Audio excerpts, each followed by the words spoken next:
او ذرا سنو، ابو الہیثم رضی اللہ تعالیٰ عنہ، حدیث بڑی طویل ہے. ابو الہیثم اور ام الہیثم میاں بیوی دونوں بوڑھے ہیں اور دونوں کے پاس نوکر اور خادم نہیں ہیں. آپ نے ان سے ارشاد فرمایا کہ اگر میرے پاس قیدی آئے تو تم دونوں آنا، میں تم کو ایک غلام دے دوں گا جو تم میاں بیوی کے بڑھاپے میں کام آئے گا. انتظار میں تھے میاں بیوی کہ کبھی تو آ جائے اللہ رسول کے پاس غلام. ایک دن پتا چلا ام الہیثم کو مسجد میں نماز پڑھنے کے لیے آئی تھی کہ دو غلام اللہ کے رسول کے پاس، دو قیدی آئے ہوئے ہیں. فوراً گئی اپنے بوڑھے شوہر ابو الہیثم کو بلایا، کہا اچھا موقع ہے، اللہ رسول نے وعدہ کیا تھا چلے جاؤ، دو غلام آئے، کہیں ایسا نہ ہو تم سے پہلے کوئی دوسرا لے جائے. ابو الہیثم رضی اللہ تعالیٰ عنہ آئے، یا رسول اللہ آپ نے بلایا تھا ہم کو اور میں نے سنا ہے کہ دو غلام آ گئے. آپ نے فرمایا ہاں آ گئے ہیں، یہ دونوں غلام ہیں، اختر ایہما شئت، یہ دو غلام ہیں، یہ دو قیدی ہیں، ان میں سے جس کو چاہو تم لے جاؤ. ابو الہیثم نے کہا لا یا رسول اللہ، غلام میں اپنی پسند کا نہیں لے جاؤں گا، بل اختر لی انتا، بلکہ ان دونوں میں آپ میرے لیے جو پسند کریں گے میں وہی لے کر کے جاؤں گا.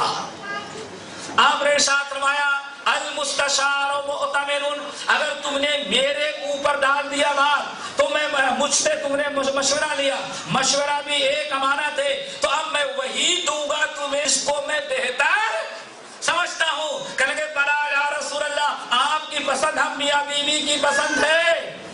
آپ نے ارشاد فرمایا خود ہادا، اس کو چھوڑ دو، اس غلام کو لے کے جاؤ. فإنی رأیتہ یصلی، چونکہ میں نے اس کو نماز پڑھتے ہوئے دیکھا ہے.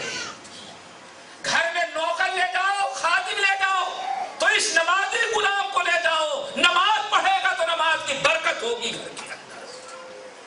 آج فجر میں ہمارا شو بھائی سویا ہوا، ہماری بہویں سوئی ہوئی، ہماری بہنیں سوئی ہوئی، جوان بچے اور بچیاں سوئی ہوئی، پوتے اور پوتی سوئے ہوئے.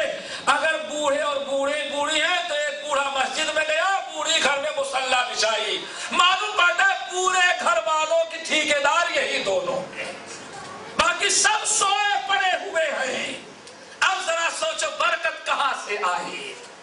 آپ نے تو ارشاد فرمایا ابو الہیثم اس کو نہ لے جاؤ، اگر میرے اوپر بات ڈال دیا ہے، گرچہ موٹا ہے، تازہ ہے، فرما ہے، ہٹا کٹا جوان ہے، لیکن ہے یہ بے نمازی، میں کہتا ہوں اس کو لے کر کے آؤ. کیوں؟ فإنی رأیتہ یصلی، میں نے اس کو نماز پڑھتے ہوئے دیکھا ہے، اس نمازی غلام کو لے جاؤ تاکہ گھر میں برکت ہو. میرے بھائی عمل صالح سے برکت ہوا کرے. اسی لیے نبی صلی اللہ علیہ وسلم ارشاد فرماتے ہیں، اس ابو داؤد، ترمذی، مسند احمد بن حنبل وغیرہ کی روایت، اور یہ روایت جو ہے حدیث قدسی ہے. کون سی حدیث ہے؟ حدیث قدسی. ذرا بڑی پیاری ہے، ذرا دیکھو کس طرح سے اللہ عمل صالح اور دیندار بننے اور شریعت کی پابندی سے انسان کے گھر کو برکتوں سے بھر دیا کرتا ہے. یہ حدیث قدسی ہے. آپ نے ارشاد، اللہ تعالیٰ آپ نے ارشاد فرمایا اے لوگو ان اللہ تعالی یقول، اللہ تعالیٰ فرماتے ہیں یا ابن آدم تفرغ لعبادتی ابلغ صدرک غنى واسد فقرک والا تفعل املأ يدك شغلا ولم اسد فقرک او کما قال علیہ السلام.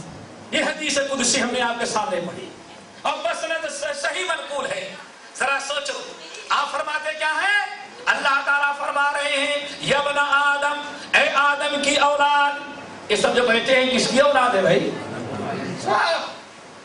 بنی نے آدم بناتے ہوا سب ایک ہی ہیں.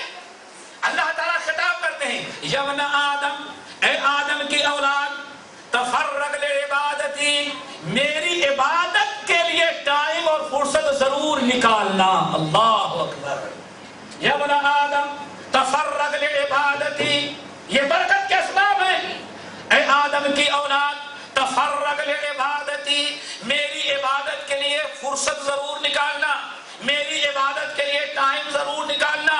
تو بڑا بزی ہوگا، بڑا مشغول ہوگا، لیکن میری عبادت کے لیے فرصت ضرور نکالنا. تیرے کاروبار ہوں گے، تیری کمپنی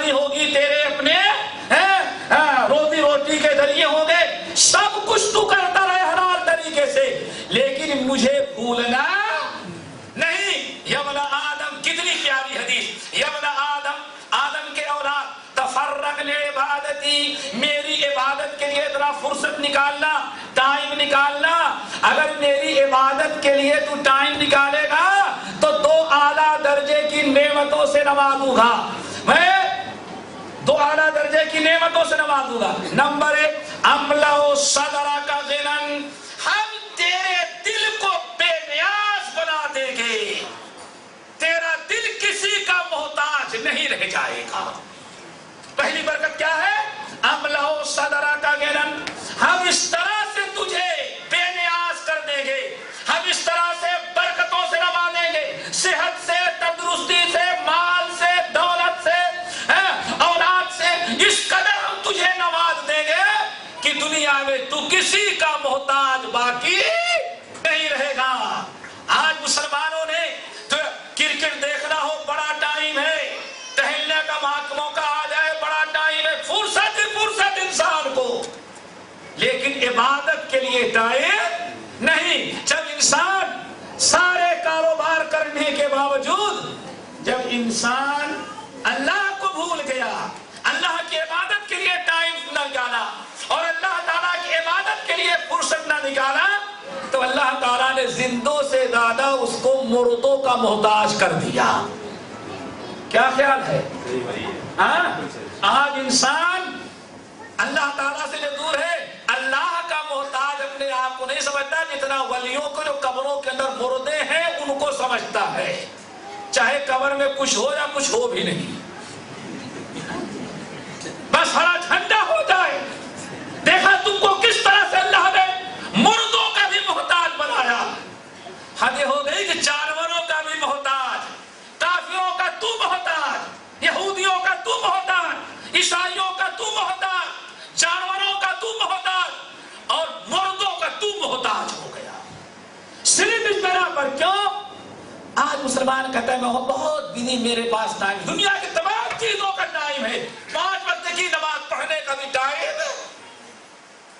یبن آدم، اے آدم کے بیٹے، تفرغ لعبادتی، میری عبادت کے لیے ذرا فرصت نکالنا، تو املأ صدرک غنا، ہم تیرے سینے کو بے نیازی سے، اور کیسے ہوتی ہے نیازی؟ اللہ اکبر، مسجد بغداد کا سب سے بڑا بادشاہ، سب سے بڑا بادشاہ آیا ہوا ہے، صرف بغداد نہیں بلکہ پوری دنیا کا خلیفہ عباسی آیا ہوا ہے، حج کیا کعبہ کا، مسجد نبوی میں آیا، کہاں پہنچا؟ مسجد نبوی میں آیا، سارے لوگ جا رہے ہیں تو شور بچا، پورا مدینہ ٹوٹ پڑا ان کو دیکھنے کے لیے۔ مسجد میں داخل ہوئے تھے، ایک صاحب قرآن پڑھ رہے تھے، اللہ کے بندے، محدث عالم پڑھ رہے ہیں، اور بوڑھے ہو گئے تھے، پیر انہوں نے لمبا کر رکھا ہے، وہ چلے گئے، بادشاہ کو دیکھا بھی نہیں، بادشاہ کو دیکھا، حالانکہ پورا مدینہ ٹوٹ پڑا ہے، بادشاہ کے دیکھا، انہوں نے دیکھا بھی نہیں۔ بادشاہ تو چلا گیا، لیکن باڈی گارڈ جو تھے ان کو بڑا ناگوار گزرے، کیسا بیوقوف انسان، یہ بوڑھا ہے، اس کو کچھ سمجھ بات نہیں آتی، ساری دنیا ٹوٹ پڑی، بادشاہ سے ملاقات بھی نہیں کیا، مسافہ ملاتا، کچھ طرح مال دولت مل گیا ہوتا، بس کہنے کی دیری تھی۔ تو واپسی میں کچھ لوگوں نے پوچھا، ہاں بڑے میاں دیکھتے نہیں کون جا رہا ہے، ساری دنیا کھڑی ہے ان کے لیے؟ کہا بھائی ہم اللہ کا کلام پڑھ رہے ہیں، مجھے اس سے کیا لینا ہے؟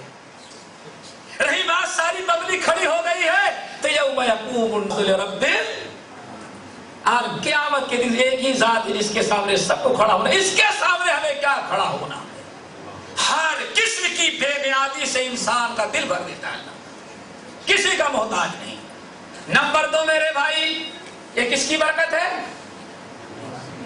ارے نماز کی نہیں، عبادت کی ہے، اللہ کے لیے بھائی فرصت نکال لو تھوڑا سا، ارے کہیں بھائی دینی اجتماع ہوا کرے اس کے لیے بھی ٹائم نکال لیا کرو بھائی، ایسا نہ ہو کہ بالکل فرصت نکالو ہر اچھے کام کے لیے۔